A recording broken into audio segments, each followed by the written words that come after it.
எல்லாருக்கும் ஒரு ஹாய். சூப்பரான குஸ்கா செய்கிறதுக்கு ஃபஸ்ட்டு அடுப்பு மேலே ஒரு குக்கர் எடுத்து வச்சுக்கோங்க. குக்கர் கொஞ்சம் சூடானதும் அதில் தேவைக்கேற்ப எண்ணெய் சேர்த்துக்கோங்க. நான் இன்னைக்கு கடலெண்ணெய் சேர்த்துருக்கிறேன். இப்போ இந்த கடலெண்ணெய் சூடானதும் இதில் ஒரு பிரியாணி இலை, ஏலக்காய், கிராம்பு, ஜாதி பத்திரி, பட்டை எல்லாத்தையும் போட்டு தாளிச்சிக்கலாம். இப்போ இது கூட நறுக்கி வச்சுருக்கிற வெங்காயம், ஒரு 2 பெரிய சைஸ் வெங்காயத்தை நறுக்கியிருக்கிறேன், அதை சேர்த்து வதக்கிக்கலாம். வெங்காயம் நல்லா கண்ணாடி பதத்துக்கு வரணும். அந்தளவுக்கு வர்ற வரைக்கும் பொறுமையாக நீங்கள் வதக்கிக்கோங்க.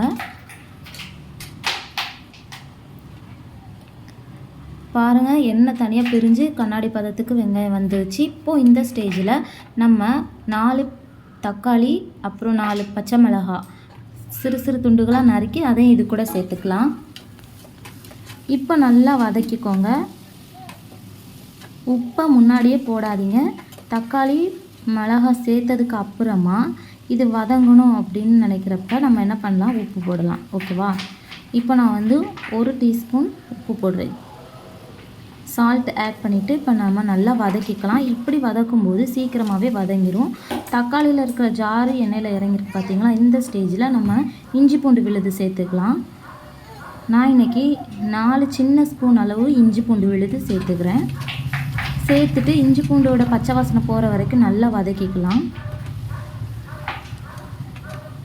இப்போ வதங்கினதுக்கப்புறம் நம்ம தனியாக கொத்தமல்லி இலை, புதினா இலை பறித்து கழுவி வச்சுருக்கிறேன். அதை இப்போ நம்ம சேர்த்துக்கலாம். குக்கரில் சேர்த்து நல்லா கிளறி விடுங்க. அதுவும் சேர்ந்து வதங்கட்டும். இப்போ இது நல்லா வதங்கி சுருண்டுருச்சு. இந்த ஸ்டேஜில் நம்ம தேவையான மசாலா தூளை ஆட் பண்ணிக்கலாம். நான் இன்றைக்கி வீட்டிலே செஞ்ச மிளகாய்த்தூளை ஆட் பண்ணியிருக்கிறேன். இந்த மிளகாய்த்தூளை எப்படி செய்யலாம், ஆல் இன் ஒன் மிளகாய்த்தூள் எப்படி செய்யலாம் அப்படிங்கிறத நம்ம சேனலில் அதுக்கு வீடியோ இருக்குது, பார்த்துக்கோங்க. இது கூடவே தயிரும் ஆட் பண்ணிக்கலாம். மிளகாய்த்தூள் நல்லா குக் ஆனதுக்கப்புறம் தயிர் ஆட் பண்ணுங்கள். எண்ணெயோட மிளகாய்த்தூள் சேரணும். இப்போ தயிர் சேர்த்தாச்சு. தயிர் சேர்த்து நல்லா கிளறி விட்டுக்கோங்க. தயிர் ஏன் சேர்க்குறோன்னா அந்த உரைப்பை பேலன்ஸ் பண்ணும். தயிர் சேர்க்காமல் நீங்கள் செஞ்சீங்கன்னா நல்லாவே இருக்காது. கண்டிப்பாக கர்ட் ஆட் பண்ணணும். ஸோ இப்போ நல்லா வெந்துருச்சு. மசாலா மிக்ஸ் ஆகிடுச்சு. இப்போ கொஞ்சம் நேரம் அப்படி விட்டிங்கன்னா எண்ணெய் தனியாக பிரிஞ்சு வரும். பாருங்கள், நான் உங்களுக்கு ஜூம் பண்ணி காட்டுறேன். ஆயில் அப்படி செப்பரேட் வந்திருக்கு. இப்போ மசாலாலாம் நல்லா கம்ப்ளீட் ஆகிடுச்சின்னு அர்த்தம். நல்லா நம்மளுக்கு கிரேவி பதத்துக்கு வந்துருச்சு. இந்த ஸ்டேஜில் நம்ம அரிசி சேர்த்துக்கலாம். நான் இன்றைக்கி 4 டம்ளர் அரிசி சேர்த்துருக்குறேன். குக்கரில் 4 டம்ளர் அரிசி போட்டு இந்த குஸ்கா செய்கிறேன். ஸோ 4 டம்ளர் அரிசி போட்டிருக்கேன். நான் பாஸ்மதி ரைஸ் எடுக்கலை, நம்ம வீட்டில் நார்மலாக இருக்க அரிசி எடுத்துருக்கிறேன். 1 டம்ளர் அரிசிக்கு 1.5 டம்ளர் தண்ணி சேர்க்கணும். ஸோ அந்த விகிதத்தை நீங்கள் மனசில் வச்சுக்கோங்க. அந்தளவுக்கு நான் தண்ணி இப்போ 4 டம்ளருக்கு எவ்வளோ சேர்க்கணும்,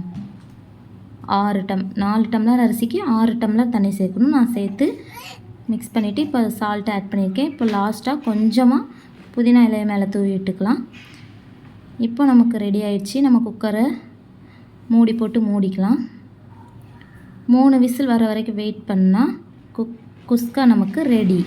இங்கே பாருங்கள், சூப்பராக குஸ்கா ரெடி ஆயிடுச்சு.